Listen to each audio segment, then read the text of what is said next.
Movie की शुरुआत में 1967 का समय दिखाया जाता है, जहां पर एक हॉस्पिटल में हम एक वेनेसा नाम की औरत को देखते हैं जिसके गले पर किसी ने काटा होता है। साथ ही ये औरत प्रेग्नेंट भी होती है।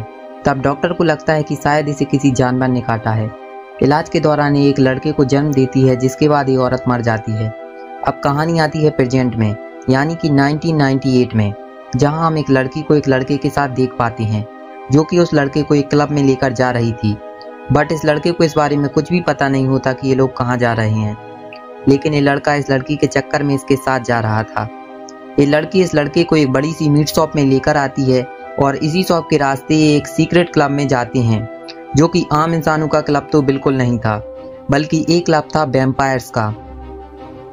लेकिन इस लड़के को इस बारे में कुछ भी पता नहीं होता, मगर ये लड़की एक वैम्पायर होती है। ये दोनों अंदर जाते हैं और डांस करने लगते हैं, पर क्लब में मौजूद सभी लोग इस लड़के को ही घूर रहे होते हैं, जो कि इसे भी काफी अजीब लग रहा होता है। कुछ देर बाद क्लब में खून की बारिश होने लगती है, जिसे कि सभी लोग एंजॉय करने लगते हैं सिवाय इस लड़के के। ऐसा इसलिए क्योंकि ये वैम्पायर नहीं था। इसके बाद सभी लोग इस लड़के का खून पीने की कोशिश करने लगते हैं, लेकिन तभी यहाँ पर ब्लेड आ जाता है, जिसे सभी लोग डे वॉकर के नाम से जानते हैं। और ब्लेड खुद भी एक वैम्पायर है, हाफ वैम्पायर और हाफ ह्यूमन। ब्लेड एक हाफ वैम्पायर होने के बावजूद भी वैम्पायर्स को मारता है, क्योंकि वह एक वैम्पायर हंटर है, यानी कि वैम्पायर्स को मारने वाला। ब्लेड को देखकर सभी वैम्पायर अलर्ट हो जाते हैं और ब्लेड पर हमला कर देते हैं, लेकिन ब्लेड अपनी सिल्वर स्वॉर्ड और सिल्वर बुलेट से सारे वैम्पायर्स को मार देता है, क्योंकि सिल्वर वैम्पायर्स की कमजोरी होती है। इसके बाद हम क्वीन नाम के एक व्यक्ति को देखते हैं।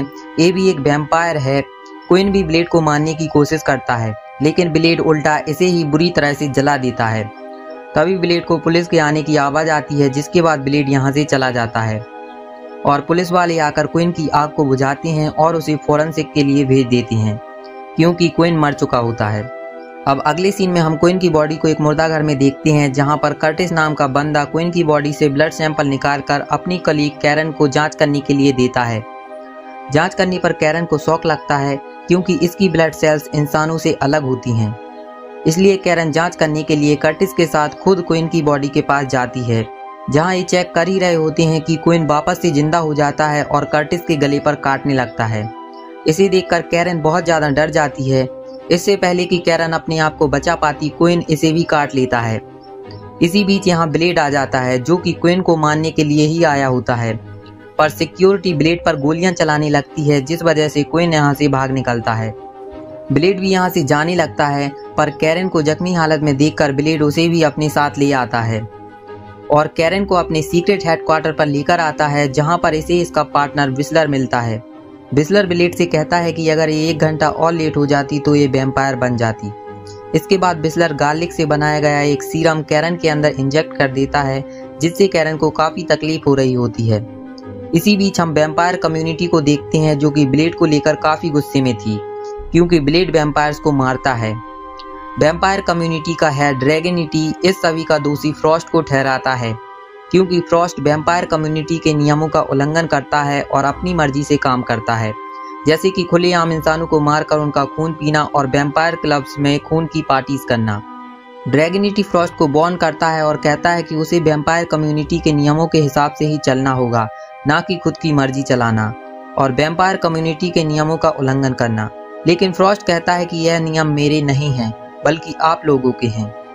तब ड्रैगनिटी कहता है कि अगर हम इंसानों के साथ शांति से रहेंगे तो इसमें हमारा ही फायदा है, क्योंकि अगर इंसानों को हमारी मौजूदगी का पता चला तो इंसान हमें चैन से जीने नहीं देंगे।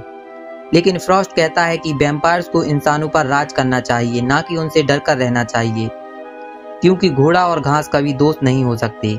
यहाँ इनकी बातों से हमें ये भी पता चलता है कि फ्रॉस्ट एक प्योर वैम्पायर नहीं है, बल्कि फ्रॉस्ट भी किसी वैम्पायर के काटने के बाद वैम्पायर बना था और अब वो इंसानों पर ही राज करने की बात कर रहा है। यहाँ फ्रॉस्ट वैम्पायर कम्युनिटी पर अपनी ताकत का रौब दिखाकर यहाँ से चला जाता है। इसके बाद हम ब्लेड को देखते हैं, जो कि एक शॉप से लिक्विड गार्लिक लेता है और जाकर के व्हिसलर को देता है। व्हिसलर गार्लिक की मदद से एक सीरम बनाता है और व्हिसलर ये सीरम ब्लेड के लिए बनाता है, क्योंकि ब्लेड भी एक हाफ वैम्पायर है और वैम्पायर को खून की प्यास होती है और ये सीरम खून की प्यास को कंट्रोल करता है। व्हिसलर इस सीरम को ब्लेड के शरीर में इंजेक्ट कर देता है। साथ ही अब कैरन भी होश में आ जाती है होश में आते ही कैरन यहाँ से भागने की कोशिश करती है। तब विस्लर कैरन का रास्ता रोकता है और उससे कहता है कि अब उसे बहुत ही सावधानी के साथ रहना होगा क्योंकि वैम्पायर्स अब उसे जानते हैं। साथ ही विस्लर कैरन को सीरम भी देता है, जिसके बाद ब्लेड कैरन को उसके घर छोड़ने के लिए जाता है। वहीं दूसरी तरफ हम ड्रैगनिटी को देखते हैं जो कि वैम्पायर लाइब्रेरी में आया होता है, जहां उसे फ्रॉस्ट मिलता है जो कि वैम्पायर बाइबल को डिकोड करने की कोशिश कर रहा था। वैम्पायर बाइबल को अभी तक कोई भी डिकोड नहीं कर पाया था, यहाँ तक कि ड्रैगनिटी भी नहीं। वैम्पायर बाइबल को डिकोड करने में अगर फ्रॉस्ट कामयाब हो गया तो वो सबसे ताकतवर बन जाएगा और इंसानों पर राज करेगा। ड्रैगनिटी फ्रॉस्ट से कहता है कि तुम यहाँ पर क्या कर रहे हो, यहाँ पर सिर्फ कुछ खास लोग ही आ सकते हैं। पर फ्रॉस्ट ड्रैगनिटी की बात पर ध्यान नहीं देता, जिसके बाद ड्रैगनिटी फ्रॉस्ट को एक थप्पड़ मारता है। इससे फ्रॉस्ट गुस्से से उसकी आंखों में देखता है और ड्रैगनिटी डर जाता है क्योंकि उसे फ्रॉस्ट की आंखों में खौफ दिखाई देता है। ड्रैगनिटी कहता है कि तुम ये सब करके बहुत पछताओगे और इतना कहकर ड्रैगनिटी यहाँ से चला जाता है। इधर ब्लेड कैरन को उसके घर छोड़ता है और यहाँ से चला जाता है, लेकिन कैरन अभी भी बहुत डरी हुई थी। कैरन जैसे ही अपने फ्लैट में जाती है तभी वहाँ पर एक पुलिस ऑफिसर आ जाता है जो कि अपना नाम क्रेगर बताता है। वो बताता है कि फ्रंट डोर खुला हुआ था, इसीलिए वो चेक करने के लिए यहाँ आ गया। जैसे ही क्रेगर कैरन के पास आता है, कैरन उसके ऊपर गार्लिक सीरम छिड़कती है, लेकिन उसे कुछ भी नहीं होता। क्रेगर बोलता है कि ये तुम क्या कर रही हो? तब कैरन कहती है कि ये वैम्पायर्स को दूर रखता है। तब क्रेगर कहता है कि तुमसे किसने कहा कि वैम्पायर्स होते हैं? तभी यहाँ पर ब्लेड आ जाता है और क्रेगर को मारना शुरू करता है क्योंकि ये वैम्पायर्स के लिए काम करता है। साथ ही क्रेगर के गले पर एक टैटू है जो कि उनके वैम्पायर मालिकों द्वारा पहचान के लिए दिया जाता है और ये टैटू फ्रॉस्ट का होता है। इसका मतलब कि ये फ्रॉस्ट के लिए काम करता है। ब्लेड क्रेगर से फ्रॉस्ट का पता पूछता है, लेकिन क्रेगर कुछ भी नहीं बताता। लेकिन कैरन को ये सब कुछ बहुत ही अजीब लग रहा होता है क्योंकि वो ये सब पहली बार ही देख रही है। ब्लेड को क्रेगर की कार से बहुत सारा इंसानी खून भी मिलता है, यानी कि क्रेगर फ्रॉस्ट के लिए इंसानी खून लेकर जा रहा था। क्रेगर कैरन का भी खून लेने के लिए ही यहाँ पर आया था, लेकिन ब्लेड सही समय पर पहुंच गया और कैरन को बचा लिया। यहाँ क्रेगर कुछ नहीं बता रहा होता, इसलिए ब्लेड अपनी बंदूक निकालता है, लेकिन कैरन ब्लेड को रोकती है, जिस वजह से क्रेगर बचकर भाग निकलता है। कैरन के ऐसा करने से ब्लेड उस पर गुस्सा होता है और कहता है कि उसे अपने बचाव के लिए एक गन चलाना सीखना होगा, और इतना कहकर ब्लेड अपनी गाड़ी में बैठ जाता है। लेकिन कैरन भी गाड़ी में आकर बैठ जाती है क्योंकि वो ब्लेड के साथ ज्यादा सुरक्षित रहेगी। अब ये दोनों क्रेगर की कार पर नजर रखने लगते हैं क्योंकि ब्लेड को लगता है कि क्रेगर फ्रॉस्ट के लिए खून लेने के लिए जरूर आएगा, और होता भी बिल्कुल ऐसा ही है। क्रेगर रात में अपनी कार लेता है और यहाँ से कहीं निकल जाता है, और ये देखकर ब्लेड भी क्रेगर का पीछा करने लगता है। आगे जाकर क्रेगर की कार एक क्लब के सामने रुकती है, जिसके बाद वो खून लेकर क्लब के अंदर चला जाता है। पीछे से ब्लेड भी क्लब के सिक्योरिटी गार्ड को मारकर अंदर चला जाता है। यहाँ ब्लेड क्रेगर को फिर से पकड़कर फिर से मारता है और सीक्रेट गेट के बारे में पूछता है। क्रेगर ब्लेड को वो सीक्रेट डोर दिखा देता है जिसका रास्ता एक फ्रिज से होके जाता है। वहीं दूसरी तरफ फ्रॉस्ट ने वैम्पायर बाइबल को डिकोड कर लिया होता है और अब उसे पता होता है कि अब उसे क्या करना है। यहाँ क्रेगर भी अधमरी हालत में फ्रॉस्ट के पास आ जाता है और उसे ब्लेड के बारे में बताता है, जिसे सुनकर फ्रॉस्ट को बहुत गुस्सा आता है और वो क्रेगर को मारकर उसका खून पी जाता है। इधर ब्लेड और कैरन उस सीक्रेट डोर के जरिए वैम्पायर लाइब्रेरी में पहुंच जाते हैं, जहां इन्हें एक अजीब सा मोटा भद्दा क्रीचर मिलता है और इसी ने फ्रॉस्ट के लिए वैम्पायर बाइबल को डिकोड किया होता है। यहाँ एक स्क्रीन पर ब्लेड भी वैम्पायर बाइबल को देख लेता है, जिसके बाद वो उसके बारे में इससे पूछता है, लेकिन ये इनको वैम्पायर बाइबल के बारे में कुछ भी नहीं बताता। तब कैरन इसका मुंह खुलवाने के लिए इस पर यूवी लाइट डालती है, जिसकी वजह से इसकी स्किन जलने लगती है और ये तड़पने लगता है, और अब वो अपना मुंह खोलना शुरू करता है।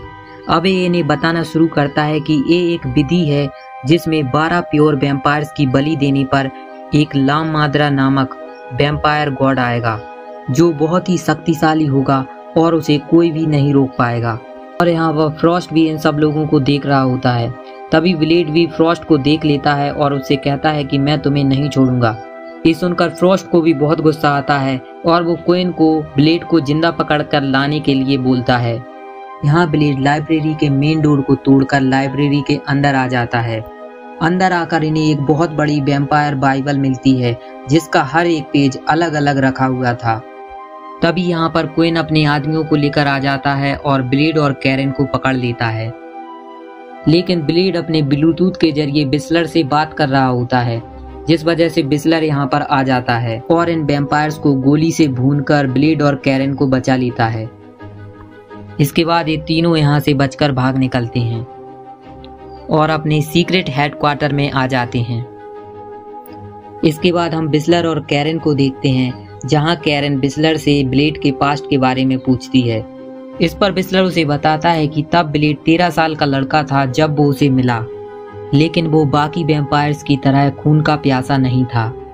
लेकिन जैसे जैसे वो बड़ा होता गया उसकी खून की प्यास जागने लगी, जिसके बाद उसने ब्लेड के खून की प्यास को कंट्रोल करने के लिए एक सीरम बनाया, जिससे कि ब्लेड अपनी खून की प्यास को कंट्रोल कर पाया। यहाँ हमें ये भी पता चलता है कि ब्लेड एक अनाथ था, क्योंकि उसकी माँ को एक वैम्पायर ने काट लिया था जब वो अपनी माँ के पेट में था, और यही वजह है कि ब्लेड एक हाफ वैम्पायर और हाफ ह्यूमन है, और इसी खासियत की वजह से ब्लेड बाकी वैम्पायर से अलग है। साथ ही वो दिन की रोशनी में भी रह सकता है। इसके बाद कैरन ब्लेड के पास जाती है और उससे कहती है कि मुझे बिस्लर ने सब कुछ बता दिया है कि तुम क्या हो। तब ब्लेड कैरन से कहता है कि मैं ऐसा इसलिए बना क्योंकि मैं उस वैम्पायर को ढूंढना चाहता हूं जिसने मेरी मां को मारा। दूसरी तरफ हम क्विन को देखते हैं, जो कि फ्रॉस्ट से एक और मौका मांगता है ब्लेड को पकड़ने के लिए। इसके बाद हम देखते हैं कि फ्रॉस्ट के वैम्पायर साथी वैम्पायर कम्युनिटी के हेड ड्रैगनिटी को पकड़कर बाहर लाते हैं, और जैसे ही सूरज की पहली किरण ड्रैगनिटी पर पड़ती है वो बुरी तरह से जलकर मारा जाता है। ड्रैगनिटी के मरते ही फ्रॉस्ट बन जाता है वैम्पायर कम्युनिटी का नया हेड। यहाँ कैरन भी ईडीटी नामक एसिड को वैम्पायर्स के ब्लड पर डालकर एक छोटा सा एक्सपेरिमेंट ब्लेड को दिखाती है। जैसे ही ईडीटी एसिड वैम्पायर के ब्लड से मिलता है, यहाँ पर एक छोटा सा ब्लास्ट हो जाता है। इसीलिए कैरन ब्लेड को ईडीटी एसिड को एक हथियार के रूप में इस्तेमाल करने का सुझाव देती है। इसके बाद ब्लेड अपने सीरम के लिए फिर से लिक्विड गार्लिक लेने के लिए जाता है, जहां पर उसे फ्रॉस्ट दिखाई देता है, जो कि सन ब्लॉक लगाए हुए था, जिस वजह से उसे धूप में भी कुछ नहीं होता। फ्रॉस्ट ब्लेड से कहता है कि उसे इंसानों को छोड़कर वैम्पायर्स में शामिल हो जाना चाहिए, और अगर उसने ऐसा नहीं किया तो उसे इसकी कीमत भुगतनी पड़ेगी। इतना कहकर फ्रॉस्ट एक छोटी सी बच्ची को रोड पर फेंक देता है, जिसे कि ब्लेड बचा लेता है, और उस बच्ची को बचाने के कारण फ्रॉस्ट ब्लेड के हाथ से निकल जाता है। आगे हम कैरन और बिस्लर को अपने सीक्रेट बेस पर देखते हैं। तभी यहाँ पर फ्रॉस्ट आ जाता है और बिस्लर को मार मार कर अधमरा कर देता है, और कैरन को अपने साथ पकड़कर ले जाता है। जब ब्लेड वापस आता है तब वो देखता है कि बिस्लर खून से लथपथ है और बहुत ही तड़प रहा है। बिस्लर ब्लेड से गन मांगता है ताकि उसे इस दर्द से छुटकारा मिले, लेकिन ब्लेड उसे गन नहीं देता। लेकिन ब्लेड से उसका दर्द देखा भी नहीं जाता, इसलिए वो बाद में उसे गन दे देता है और वहां से जाने लगता है। तभी हमें बैकग्राउंड में गोली की आवाज सुनाई देती है, यानी कि बिस्लर ने अपने आप को दर्द से छुटकारा पाने के लिए अपनी जान ले ली।